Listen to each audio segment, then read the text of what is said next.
अब 65वें सूक्त का आरंभ है। इसके पहले मंत्र में सर्वत्र व्यापक अग्नि शब्द का वाच्य जो पदार्थ है उसका उपदेश किया है।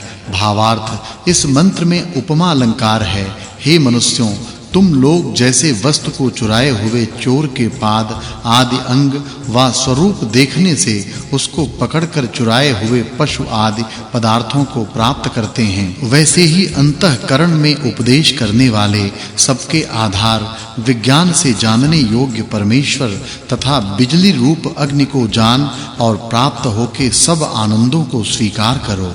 फिर उसको किस प्रकार हम लोग जाने, यह विषय कहा है। भावार्थ इस मंत्र में वाचक् लुप्तोपमा अलंकार है। हे मनुष्यों, जैसे सूर्य के प्रकाश से सब पदार्थ दृष्टि में आते हैं, वैसे ही विद्वानों के संग से वेद विद्या के उत्पन्न होने और धर्माचरण की प्रवृत्ति में परमेश्वर और बिजली आदि पदार्थ अपने-अपने गुण कर्म स्वभावों से अच्छे प्रकार देखे जाते हैं। ऐसा तुम लोग जानकर अपने विचार से निश्चित करो। फिर वह परमात्मा कैसा है, इस विषय को अगले मंत्र में कहते हैं। भावार्थ इस मंत्र में उपमा अलंकार है।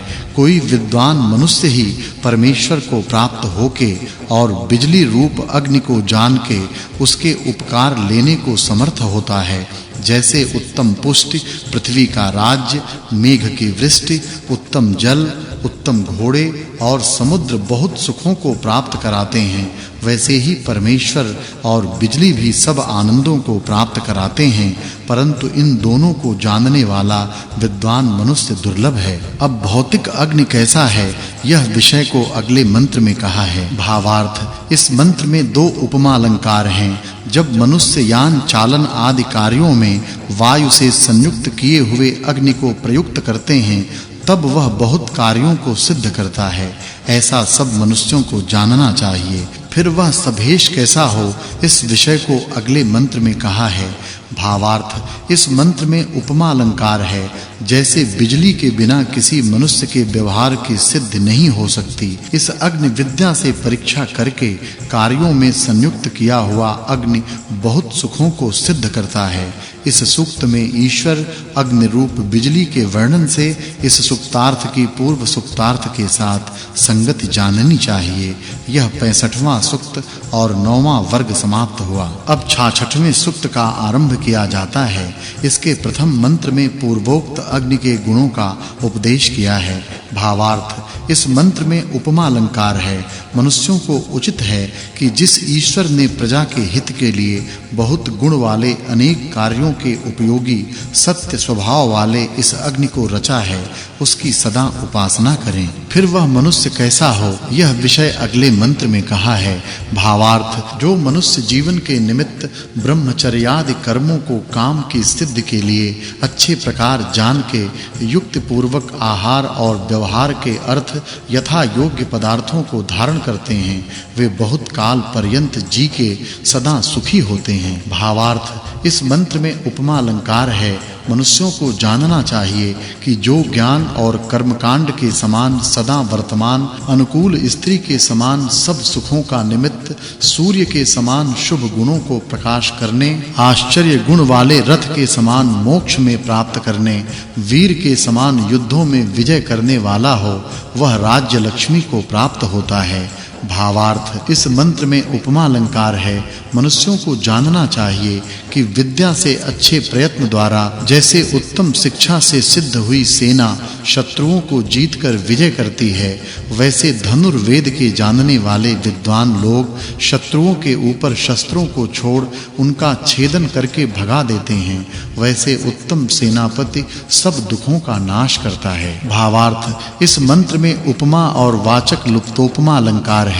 जो सभापति आदि इस प्रकार परमेश्वर का सेवन और विद्युत अग्नि को सिद्ध करते हैं, उनको जैसे गौ, घर और किरण सूर्य को प्राप्त होते हैं, और जैसे मनुष्य समुदाय को प्राप्त होके नाना प्रकार के कामों को सुशोभित करता है, वैसे ही सज्जन पुरुषों को उचित है कि अंतर्यामी परमेश्वर की उपासना तथा विद्युत विद्या को यथावत सिद्ध करके अपनी सब कामनाओं को पूर्ण करें।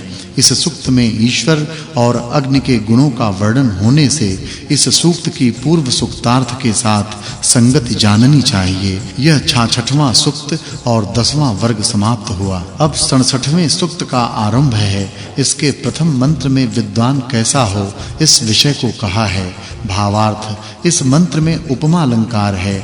मनुष्य को उचित है कि विद्वानों का संग करके सदैव आनंद भोग करें। फिर वह विद्वान कैसा हो इस विषय को अगले मंत्र में कहा है।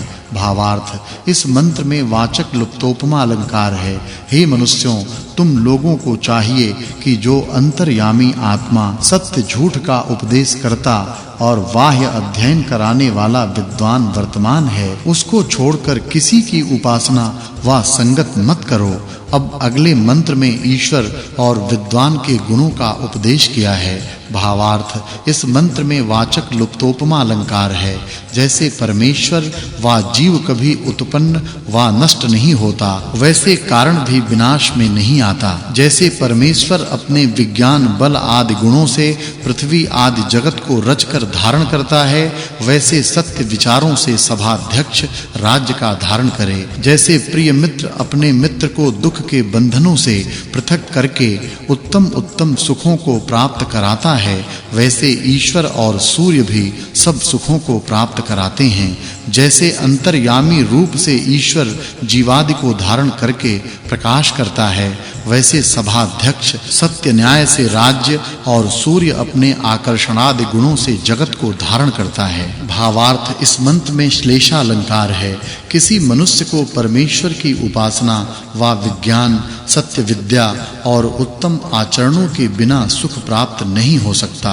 अब अगले मंत्र में ईश्वर और विद्युत अग्नि के गुणों का वर्णन किया है। भावार्थ, इस मंत्र में श्लेष और उपमा अलंकार हैं। मनुष्यों को चाहिए कि जो अंतर्यामी रूप तथा रूप वेदादि गुणों को प्रजा में नियत करता है, उसी जगदीश्वर की उपासना और विद्युत अग्नि को अपने कार्यों में संयुक्त करके जैसे विद्वान लोग घर में स्थित हुए संग्राम में शत्रुओं को जीतकर सुखी करते हैं, वैसे सुखी करें। इस सूक्त में ईश्वर सभाध्यक्ष और विद्युत अग्नि के गुणों का वर्णन होने से पूर्व सूक्तार्थ के साथ इस सूक्तार्थ की संगति जाननी चाहिए। यह 67वां सूक्त और 11वां वर्ग समाप्त हुआ। फिर वे ईश्वर और विद्युत अग्नि कैसे गुण वाले हैं इस विषय को अगले मंत्र में कहा है। भावार्थ, इस मंत्र में श्लेषा अलंकार है। कोई मनुष्य परमेश्वर की उपासना व विद्युत अग्नि के आश्रय को छोड़कर सब परमार्थ और व्यवहार के सुखों को प्राप्त नहीं हो सकता। फिर जगदीश्वर कैसा है इस विषय का उपदेश अगले मंत्र में कहा है। भावार्थ, मनुष्य परमेश्वर की उपासना व आज्ञा अनुष्ठान के बिना व्यवहार और परमार्थ के सुखों को प्राप्त नहीं हो सकता। फिर वे ईश्वर और विद्वान कैसे हैं इस विषय का उपदेश अगले मंत्र में कहा है। भावार्थ, इस मंत्र में श्लेषा अलंकार है। मनुष्यों को ऐसा जानना चाहिए, ईश्वर की रचना के बिना जड़ कारण से कुछ भी कार्य उत्पन्न व नष्ट होने तथा आधार के बिना आधेय भी स्थित होने को समर्थ नहीं हो सकता, और कोई मनुष्य कर्म के बिना क्षण भर भी स्थित नहीं हो सकता। जो विद्वान विद्या आदि उत्तम गुणों को अन्य सज्जनों के लिए देते तथा उनसे ग्रहण करते हैं, उन्हीं दोनों का सत्कार करें, औरों का नहीं। भावार्थ, मनुष्यों को उचित है कि परस्पर मित्र हों और समग्र विद्याओं को शीघ्र जानकर निरंतर आनंद भोगें। फिर वे पढ़ने और पढ़नहारे कैसे हों इस विषय को अगले मंत्र में कहा है। भावार्थ, इस मंत्र में श्लेष और उपमा अलंकार हैं। मनुष्यों को जानना चाहिए कि ईश्वर की आज्ञा पालन बिना किसी मनुष्य को कुछ भी सुख संभव नहीं हो सकता।